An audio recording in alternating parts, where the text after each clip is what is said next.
ಸ್ನೇಹಿತರೆ, ಇದೀಗ ಎಲ್ಲ ರೈತರ ಚಿತ್ತ ದೀಪಾವಳಿಯತ್ತ ಅಂತ ಹೇಳಬಹುದು. ಯಾಕಂತಂದ್ರೆ ಪ್ರಧಾನಮಂತ್ರಿ ಕಿಸಾನ್ ಸಮ್ಮಾನ್ ನಿಧಿ ಯೋಜನೆಯ 21ನೇ ಕಂತಿನ ಹಣ ಯಾವಾಗ ಬರುತ್ತೆ ಅಂತ ಕಾಯ್ದು ಕುಳಿತಿರ್ತಕ್ಕಂತ ರೈತರಿಗೆ ಇದೀಗ ದೀಪಾವಳಿ ಬಂಪರ್ ಉಡುಗೊರೆಯನ್ನ ಕೊಡಬಹುದು ಅಂತ ಹೇಳಲಾಗ್ತಿದೆ.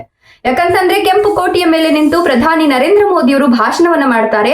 ಆ ಒಂದು ಸಂದರ್ಭದಲ್ಲಿ ದೀಪಾವಳಿ ಗಿಫ್ಟ್ ಅನ್ನ ಕೊಡ್ತೀನಿ ಅಂತ ಹೇಳಿರ್ತಾರೆ. ಸೊ ರೈತರಿಗೂ ಕೂಡ ಎಲ್ಲ ಒಂದ್ ಕಡೆ ಪ್ರಧಾನಮಂತ್ರಿ ಕಿಸಾನ್ ಸಮ್ಮಾನ್ ನಿಧಿ ಯೋಜನೆಯ 21ನೇ ಕಂತಿನ ಹಣ ದೀಪಾವಳಿಯ ಹೊತ್ತಿಗೆ ನಮ್ಮ ಕೈ ಸೇರುತ್ತೆ ಅನ್ನೋ ಖುಷಿಯಲ್ಲಿದ್ದಾರೆ. ಹಾಗಾದ್ರೆ ಪ್ರಧಾನಮಂತ್ರಿ ಕಿಸಾನ್ ಸಮ್ಮಾನ್ ನಿಧಿ ಯೋಜನೆಯ 21ನೇ ಕಂತಿನ ಹಣ ಯಾವಾಗ ಬರುತ್ತೆ, ಯಾರಿಗೆಲ್ಲ ಈ ಒಂದು ಯೋಜನೆಯ ಹಣ ಬರೋದಿಲ್ಲ, ಯಾಕೆ ಬರೋದಿಲ್ಲ, ಬರ್ಬೇಕು ಅಂತ ಅಂದ್ರೆ ಏನ್ ಮಾಡ್ಬೇಕು, ಇದ್ರ ಬಗ್ಗೆ ಒಂದಷ್ಟು ಮಾಹಿತಿಯನ್ನ ಕೊಡ್ತಾ ಹೋಗ್ತೀನಿ. KS ಕನ್ನಡಗೆ ಸ್ವಾಗತ. ನಾನು ವಿಮಲಾ ನಾಗರಾಜ್. ಹೌದು ಸ್ನೇಹಿತರೆ, ದೀಪಾವಳಿಗೂ ಮುನ್ನ 2,000 ರೂಪಾಯಿ ಅಂದ್ರೆ 21ನೇ ಕಂತಿನ 2,000 ರೂಪಾಯಿ ಹಣ ರೈತರ ಖಾತೆಗೆ ಜಮೆ ಆಗುತ್ತೆ ಅಂತ ಹೇಳಲಾಗ್ತಾ ಇದೆ. ಹೌದು, ನವರಾತ್ರಿಗೂ ಮುನ್ನ ಹೊಸ GST ದರಗಳನ್ನ ಜಾರಿಗೊಳಿಸಲಿಕ್ಕೆ ಇದೀಗ ಕೇಂದ್ರ ಸರ್ಕಾರ ಸಿದ್ಧತೆಯನ್ನ ನಡೆಸಿಕೊಂಡಿದೆ, ಅನೌನ್ಸ್ಮೆಂಟ್ ಅನ್ನ ಕೂಡ ಮಾಡಿದೆ. ಸೊ ಇದು ದೇಶದ ಎಲ್ಲಾ ಜನರಿಗೂ ಕೂಡ ಒಂದ್ ರೀತಿ ಸಿಹಿ ಸುದ್ದಿ ಅಂತ ಹೇಳಬಹುದು. ಅದೇ ರೀತಿ ಇದೀಗ ರೈತ ಬಾಂಧವರಿಗೂ ಕೂಡ ಪ್ರಧಾನಮಂತ್ರಿ ನರೇಂದ್ರ ಮೋದಿ ಅವರು ಬಹುದೊಡ್ಡ ಸಿಹಿ ಸುದ್ದಿಯನ್ನ ಕೊಟ್ಟಿದ್ದು, ರೈತರು ಕಾತುರದಿಂದ ಕಾಯ್ತಿರ್ತಕ್ಕಂತ ಪ್ರಧಾನಮಂತ್ರಿ ಕಿಸಾನ್ ಸಮ್ಮಾನ್ ನಿಧಿ ಯೋಜನೆಯ 21ನೇ ಕಂತಿನ ಹಣ ಬಿಡುಗಡೆ ಆಗುತ್ತೆ ಅಂತ ಹೇಳಲಾಗ್ತಿದೆ. ಸೊ ಇದಕ್ಕೂ ಕೂಡ ದಿನಗಣನೆ ಶುರುವಾಗಿದೆ ಅಂತಲೇ ಹೇಳಬಹುದು. ಕಳೆದ ಆಗಸ್ಟ್ 2ರಂದು 20ನೇ ಕಂತಿನ ಹಣವನ್ನ ಕೇಂದ್ರ ಸರ್ಕಾರ ಬಿಡುಗಡೆ ಮಾಡಿತ್ತು. ಇದು ನಿಮ್ಮೆಲ್ಲರಿಗೂ ಕೂಡ ಗೊತ್ತಿರತಕ್ಕಂಥದ್ದು. ಇದೀಗ ಮುಂದಿನ 21ನೇ ಕಂತಿನ 2,000 ರೂಪಾಯಿ ಹಣ ಯಾವಾಗ ಬಿಡುಗಡೆ ಆಗುತ್ತೆ, ದೀಪಾವಳಿಗೆ ನಮ್ಮ ಕೈಗೆ ಈ ಹಣ ಸಿಗಬಹುದಾ ಅನ್ನುವಂತಹ ಚರ್ಚೆ ರೈತ ವಲಯದಲ್ಲಿ ಜೋರಾಗಿ ನಡೀತಿದೆ ಅಂತಲೇ ಹೇಳಬಹುದು.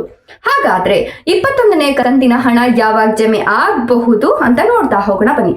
ಸ್ನೇಹಿತರೆ, ಈಗ ದೀಪಾವಳಿ ಹಬ್ಬ ನವೆಂಬರ್ಗಿಂತ ಮೊದಲೇ ಬರ್ತಾ ಇದೆ. ಸೊ ಹಾಗಾಗಿ ಒಂದು ತಿಂಗಳೇ ಮುಂಚಿತವಾಗಿ ಬರ್ತಾ ಇದೆ. ಹಂಗಿರುವಾಗ ಈ ವರ್ಷ ದೀಪಾವಳಿ ಅಕ್ಟೋಬರ್ 20ರಂದು ಬರ್ತಾ ಇರೋದ್ರಿಂದ ಹಿಂದಿನ ದಾಖಲೆಗಳನ್ನ ನಾವು ಲೆಕ್ಕ ಹಾಕೊಳ್ತಾ ಹೋದ್ರೆ ಈಗ ಅಕ್ಟೋಬರ್ ಅಂದ್ರೆ ಆಗಸ್ಟ್ ಇಂದ ನವೆಂಬರ್ ತಿಂಗಳೊಳಗಡೆ ಈ ಒಂದು ಪ್ರಧಾನಮಂತ್ರಿ ಕಿಸಾನ್ ಸಮ್ಮಾನ್ ನಿಧಿ ಯೋಜನೆಯ ಹಣ ಜಮೆ ಆಗ್ತಾ ಇರತ್ತೆ. ಸೊ ಹಾಗಾಗಿ ಈ ಒಂದು ವರ್ಷನೂ ಕೂಡ ಅಕ್ಟೋಬರ್ ತಿಂಗಳಲ್ಲಿ ಈ ಒಂದು ಪ್ರಧಾನಮಂತ್ರಿ ಕಿಸಾನ್ ಸಮ್ಮಾನ್ ನಿಧಿ ಯೋಜನೆಯ 21ನೇ ಕಂತಿನ ಹಣ ಅಕ್ಟೋಬರ್ ತಿಂಗಳಲ್ಲೇ, ಅದು ದೀಪಾವಳಿಗೂ ಮೊದಲೇ ಜಮೆ ಆಗುತ್ತೆ ಅನ್ನುವಂತಹ ನಿರೀಕ್ಷೆ ರೈತ ಬಾಂಧವರಲ್ಲಿದ್ದು ದೀಪಾವಳಿ ಸಂಭ್ರಮವನ್ನ ಇದು ಹಿಮ್ಮಡಿಗೊಳಿಸಿದೆ ಅಂತ ಹೇಳಬಹುದು. ಯಾಕಂತಂದ್ರೆ ಈ ಒಂದು ಪ್ರಧಾನಮಂತ್ರಿ ಕಿಸಾನ್ ಸಮ್ಮಾನ್ ನಿಧಿ ಯೋಜನೆಯ 21ನೇ ಕಂತಿನ ಹಣವನ್ನ ದೀಪಾವಳಿ ಹೊತ್ತಿಗೆ ಕೇಂದ್ರ ಸರ್ಕಾರ ಬಿಡುಗಡೆ ಮಾಡುತ್ತೆ ಅನ್ನುವಂತಹ ಕುತೂಹಲಗಳು ಜಾಸ್ತಿಯಾಗಿದ್ದು ಈ ಒಂದು ನಿರೀಕ್ಷೆಯನ್ನ ಕೇಂದ್ರ ಸರ್ಕಾರ ಹುಸಿ ಮಾಡ್ಲಿಕ್ಕೆ ಸಾಧ್ಯ ಇಲ್ಲ ಅಂತ ಹೇಳಬಹುದು. ಯಾಕಂತಂದ್ರೆ ಬಿಹಾರ ರಾಜ್ಯದಲ್ಲಿ ಇದೀಗ ಚುನಾವಣೆಗಳು ನಡೀಲಿಕ್ಕೆ ಸಿದ್ಧತೆಗಳು ಆಗ್ತಾ ಇದೆ. ಚುನಾವಣಾ ಆಯೋಗ ಸೆಪ್ಟೆಂಬರ್ ತಿಂಗಳ ಅಂತ್ಯದೊಳಗೆ ದಿನಾಂಕಗಳನ್ನ ಪ್ರಕಟಿಸುವ ಸಾಧ್ಯತೆ ಇರೋದ್ರಿಂದ ಒಮ್ಮೆ ಚುನಾವಣಾ ನೀತಿ ಸಂಹಿತೆ ಏನಾದ್ರೂ ಜಾರಿಗೆ ಬಂತು ಅಂತ ಹೇಳಿದ್ರೆ ಯಾವುದೇ ರೀತಿಯ ಯೋಜನೆಗಳನ್ನ ಅನೌನ್ಸ್ ಮಾಡಂಗಿಲ್ಲ, ಯಾವುದೇ ರೀತಿಯ ಯೋಜನೆಗಳಿಗೆ ಹಣವನ್ನ ಕೊಡಂಗಿಲ್ಲ. ಸೊ ಹಂಗಾಗಿ ಈ ಒಂದು ನೀತಿ ಸಂಹಿತೆ ಜಾರಿ ಆಗೋಕ್ಕೂ ಮುನ್ನ ಅಂದ್ರೆ ಅಕ್ಟೋಬರ್ಗೂ ಮುನ್ನಾನೆ, ಅಂದ್ರೆ ಅಕ್ಟೋಬರ್ 15ನೇ ತಾರೀಕಿಂತ ಮೊದಲೇನೆ ಪ್ರಧಾನಮಂತ್ರಿ ಕಿಸಾನ್ ಸಮ್ಮಾನ್ ನಿಧಿ ಯೋಜನೆಯ 21ನೇ ಕಂತಿನ ಹಣ ಏನಿರುತ್ತಲ್ಲ, ಸೊ ಆ ಹಣವನ್ನ ಕೇಂದ್ರ ಸರ್ಕಾರ ಜಮೆ ಮಾಡಲೇಬೇಕು. ಸೊ ಇದು ಒಂದ್ ರೀತಿ ಎಲ್ಲ ಒಂದ್ ಕಡೆ ನಮ್ಮ ರೈತ ಬಾಂಧವರಿಗೆ ದೀಪಾವಳಿಯ ಬಂಪರ್ ಗಿಫ್ಟ್ ಅಂತ ಹೇಳಬಹುದು. ಇನ್ನು ನೀವೇನಾದ್ರೂ ಒಂದಷ್ಟು ತಪ್ಪುಗಳನ್ನ ಮಾಡ್ಕೊಂಡಿದ್ರಿ ಅಂತ ಹೇಳಿದ್ರೆ ನಿಮ್ಗೆ 21ನೇ ಕಂತಿನ ಹಣ ಬರೋದಿಲ್ಲ. ಆ ತಪ್ಪುಗಳು ಏನಪ್ಪಾ ಅಂತ ಹೇಳಿದ್ರೆ, ಆ ತಪ್ಪುಗಳನ್ನು ಯಾವ ರೀತಿ ತಿದ್ಕೊಳ್ಬಹುದಪ್ಪ ಅಂತ ಹೇಳಿದ್ರೆ, ಮೊದಲನೆಯದಾಗಿ ನಿಮ್ಮ PM ಕಿಸಾನ್ ನಿಧಿ ಯೋಜನೆಯ ಖಾತೆ ಇರುತ್ತಲ್ಲ, ಅಂದ್ರೆ ನಿಮ್ಗೆ ಇಲ್ಲಿವರೆಗೂ 20ನೇ ಕಂತಿನವರೆಗೂ ಹಣ ಬಂದಿದೆಯಲ್ಲ, ಆ ಖಾತೆ EKYC ಮಾಡಿರ್ಬೇಕಾಗತ್ತೆ. ಅಂದ್ರೆ ಆಧಾರ್ ಕಾರ್ಡ್ ನಂಬರ್ ಕೊಟ್ಬಿಟ್ಟು EKYC ನ ಮಾಡಿಸಿರ್ಬೇಕಾಗತ್ತೆ. ಆಮೇಲೆ ನಿಮ್ಮ ಬ್ಯಾಂಕ್ ಖಾತೆ ಏನಿದೆಯಲ್ಲ ಅದಕ್ಕೆ ಆಧಾರ್ ಕಾರ್ಡ್ ಲಿಂಕ್ ಮಾಡಿರ್ಬೇಕಾಗತ್ತೆ.